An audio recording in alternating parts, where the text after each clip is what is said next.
An NFL player was recently shot and is fighting for his life because some Negro wanted his chain. And then you had a beloved coach by the name of John Beam, who was featured in a Netflix docuseries, Last Chance U, who was also killed by a Negro. And the reason why I titled the video the way I did, NFL football player and coach killed by not white supremacy, is to further highlight this dangerous myth that exists in this country where libtards in particular want us to focus on this imaginary hate wave while we ignore the real crime wave that's going on. Because you know what's the biggest news story amongst Negroes in the community? It's not this coach being murdered that, was a friend to the POCs, and not this NFL football player. No, the big news story is a cop at a Texas A&M game bumping into some Negro during the entranceway, and that's what they want to complain about. That's what they want to highlight. And that's what will get highlight. Not the fact that you have yet another athlete potentially being murdered by a Negro, which happened, over a decade ago now with that Washington Redskins football player, Sean Taylor, who was bum rushed in his home and murdered. In the many instances before that and since that. But again, we have to play make-believe because we live in this stupid-ass liberal society that wants to concentrate and focus on imaginary offenses and fairy tale crimes, especially when you're talking about the past, the history of slavery, Jim Crow, and racism.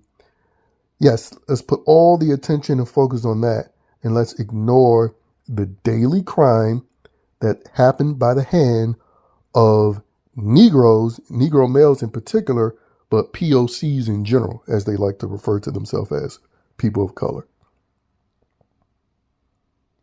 That's the real problem. And everybody and their mama knows how to actually resolve it. Remove that bail BS. Throw these fools under the bus, under the prison cell, giving them decades behind bars, and get that death penalty active again.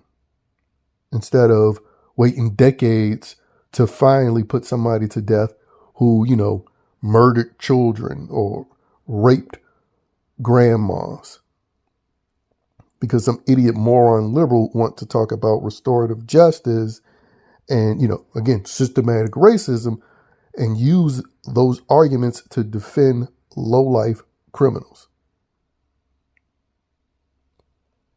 And I remember, because this recently happened with the NFL player, I remember, both murders or potential murders recently happened. Well, the coach was actually a murder. The NFL player is still potential. But I saw two women who were in New York. That's where he got killed, where they have strict gun laws, as if the criminals care.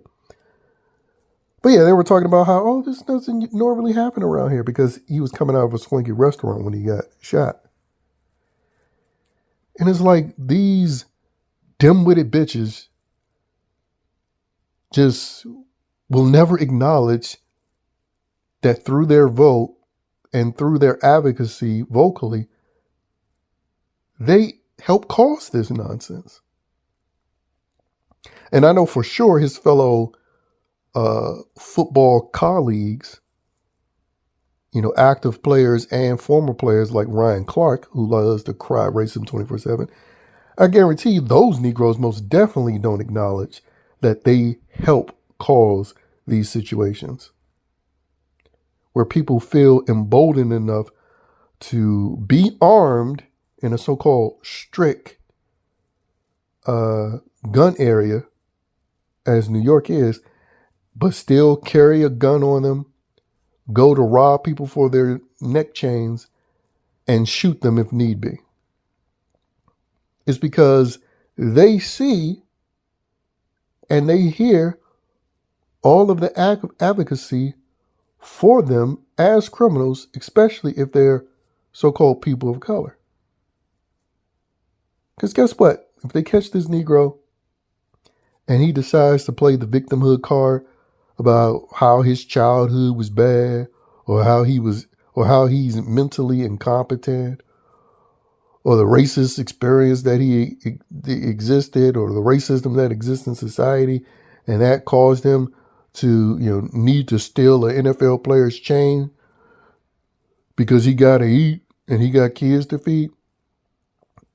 I mean, because again, these are the type of narratives that liberals spew. And while we play all of these distraction games, pretending to care about Epstein, despite everybody supporting knowingly a pedophile industry as in Hollywood, or to pretend to care about whatever the latest trending topic is, as we pretend on a daily basis, these types of murders and attempted murders are going on a daily. And it's going on mostly by the hands of not white supremacy. Not white supremacy. And again, it just has to be highlighted because unlike with so-called white folks, we acknowledge that there are evil white criminals out there.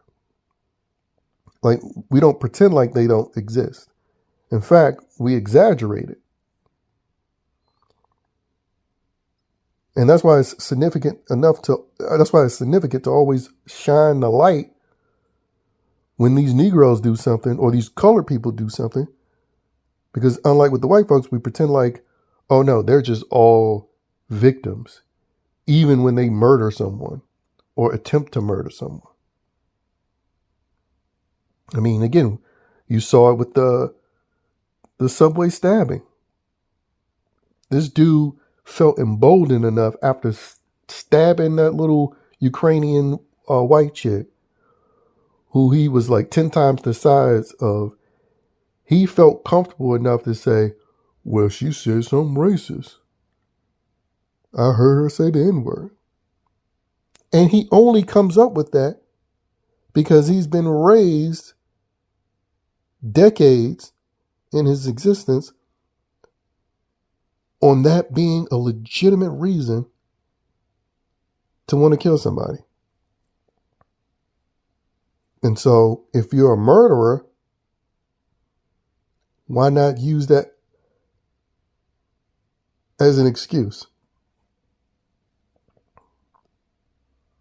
But I can guarantee you, in societies where there aren't racially pandering, especially to their so-called minority population, they're not using that excuse. Like, yeah, you go over in Indonesia, you're not playing that game. They'll put you to death for bringing marijuana into their country, let alone, murdering innocent people with weapons. And they put you to death swiftly. You can do the most heinous and atrocious crimes in this country and still be brought in alive. And if you put on death row, you get to live 10 years, 20 years, 30 years and more off of taxpayers' dollars.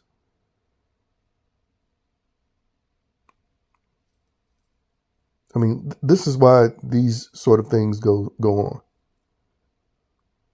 Criminals are emboldened, are encouraged, and are celebrated in this country. But what do we put the attention on? Some freaking cop bumping into some ape in the entranceway of a college football game. And apparently that cop was relieved of his duties. So we got one less cop in the state of Texas on the street to protect people in the state of Texas against some savage morons like the ones shooting and killing people in New York or in Oakland, where that coach was killed. On campus, by the way. But yeah, no big giant think pieces will ever be written up or talked about when it comes to, maybe we should just acknowledge the fact that there is a certain demographic that have low impulse control and seem to commit murder and justifying it with various excuses. Let's look into that. No, that'll never happen. And due to the fact that will never happen, we're all less safe because of it.